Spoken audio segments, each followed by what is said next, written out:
Hey, beautiful people. Thanks for tuning in with History with Chemistry. Today we're going to be talking about racism in the North, specifically Michigan.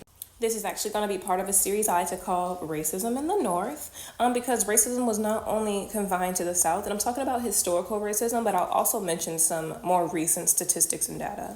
But let's talk about Michigan. Many of us know, and if you don't know, I'll tell you, Michigan had a large amount of KKK like chapters. And when it comes to the KKK, yeah, it's okay to look at it as, a group of white people that just was terrorizing white people. But this actually bled into the politics and also like the economy.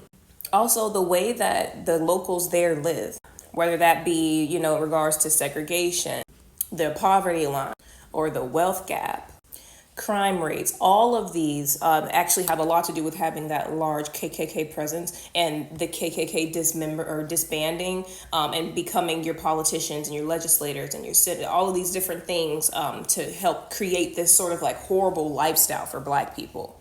Even though segregation, discrimination, racism is considered illegal, it still happens. Michigan used slavery to build its economy, which got it to where it is today. Like a lot of northern states, they used slavery and then they got rid of it before it became like, a bad thing. With Michigan having one of the largest or a few of the largest KKK chapters, you can imagine there was a lot of brutality, a lot of violence, a lot of riots, a lot of uprising. Because that is true. I do go into the history of the KKK on this page, so make sure you subscribe and give me a follow on my socials. And I mentioned my other video because there were a lot of, I guess you could say, rebirths of the KKK. I believe it was like 3 of them.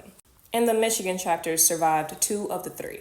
Now, before I get into 1967 Detroit riots, I just want to give you a couple examples of how racism has ran rampant in the state of Michigan. But I also want to pinpoint the segregated areas, those areas that obviously had that red line around it. And if you don't know what I'm talking about when I say had that red line, it's basically redlining. I go into it in every video just in case you don't know. Redlining is, say you have a map of the state of Michigan. You draw red lines around the areas that have Black people. That is where you basically take all of their resources. You take the grocery stores out. You don't loan to these people. You don't buy houses to these people. You don't help these people to the point where you're pushing them out so that you can ultimately take over that land, or you can capitalize and monetize off of their pain and suffering. This happens to this day, and this is also the reason that we have hoods and ghettos. In Detroit, there's something called the Burwood Wall. This wall stands there to this day. This wall was built by a racist white man named James T. McMillan. He built it to literally separate the white suburb from the Black neighborhood. And it's still there to this day. It was built in 1941. Now, if you think about Michigan, a lot of people will think about, Detroit, but others will think about Flint, right? Because Flint is known for having non-potable water.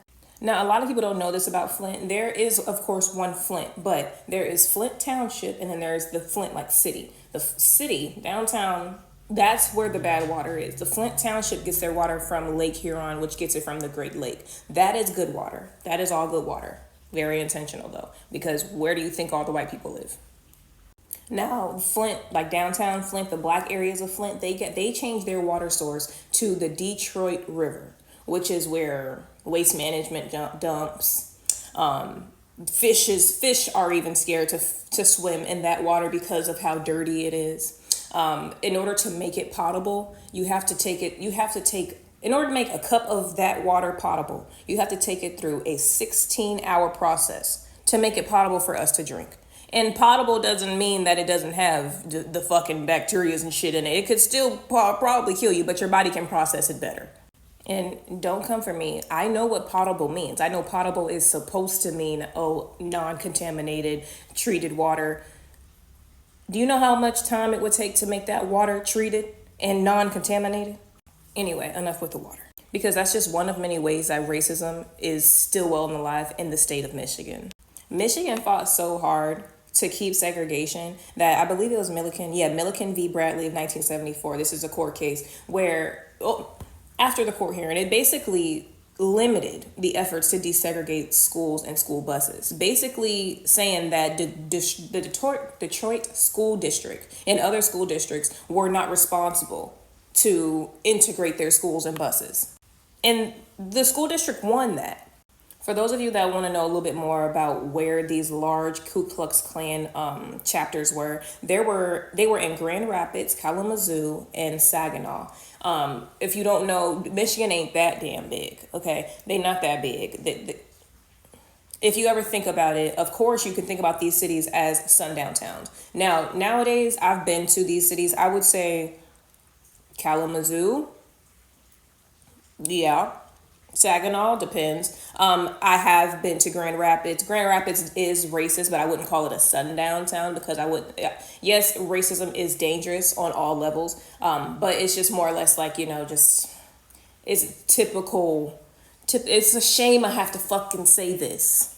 I can't believe I was about to explain to you the even was I about to explain? This is crazy. Anyway, let's talk about the 1967 Detroit riots before I get pissed off.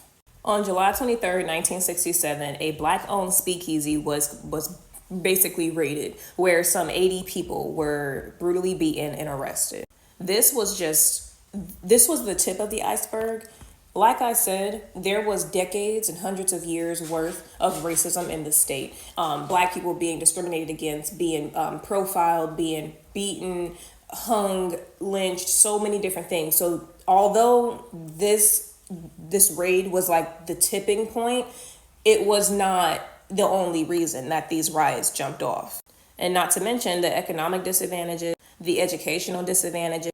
Black people were being put through so much, and you can only put a person under so much pressure before they fucking explode. And imagine it being an entire community.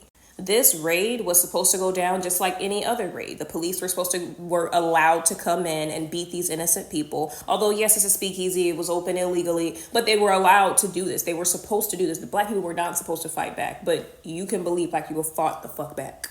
Shit got so bad, and this was maybe like a 5-day event, 4-day event. Shit got so bad that the fucking National Guard and the Army had to be called in. Because once black people started to fight back, and just like any other uprising in American history, when black people start to fight back, white people come back 10 times harder, and they're coming for any innocent person involved or not. Now, this riot actually I guess you could say, turned into a larger problem that Detroit still bothers or deals with today. This led to some 300,000 white people moving from that area. This is what I mentioned in my other videos of racism in the North called white flight. White flight is when white people move out of the area in mass and they take with them their resources, ultimately affecting taxes, education, poverty lines, and a lot of other things. It's crazy to think that at one point Detroit was once the richest city in America. And go there today. Where's the money? Granted, white people are moving back. They are gentrifying this area again, so I guess we'll see, right? When white flight didn't push out enough white people, realtors started doing something called block busting. Block busting can simply be explained as realtors scaring white people out of a neighborhood or out of an area to basically take whatever, say you scare a white person by saying, oh yeah, there's black people moving next door or down the street. There's hundreds of families coming. You might want to sell your home to me. I'll buy it for blah, blah, blah, blah, blah, blah. And then they'll buy that house, sell it to a black person for dumb expensive. And now they've made a profit off of it. The tactics used was always criminalizing and making black people look like monsters, these non-desirables, these dangerous people. And it worked. Now, in history, Michigan was part of the Underground Railroad. Most of the North was. Because, you probably had a better chance, to freedom than trying to walk the streets of fucking Birmingham, Alabama. But if you'll notice in a lot of my Racism in the North videos, southern parts of the states, every state, the southern part is always the most racist. That is where a lot of people were literally busting down the doors of their neighbors. White people were busting down the doors of their white neighbors, checking to see, busting down their walls to see if they had slaves on the walls. It was bad. Fucking horrible. This is going to be the end of part 1. This is probably going to be a two-part series because I want to get into the educational disparities. Again, tap the link in the description to my link tree. Follow me on Instagram, TikTok, Blue Sky, all that good stuff. Thank you for tuning in. Subscribe below.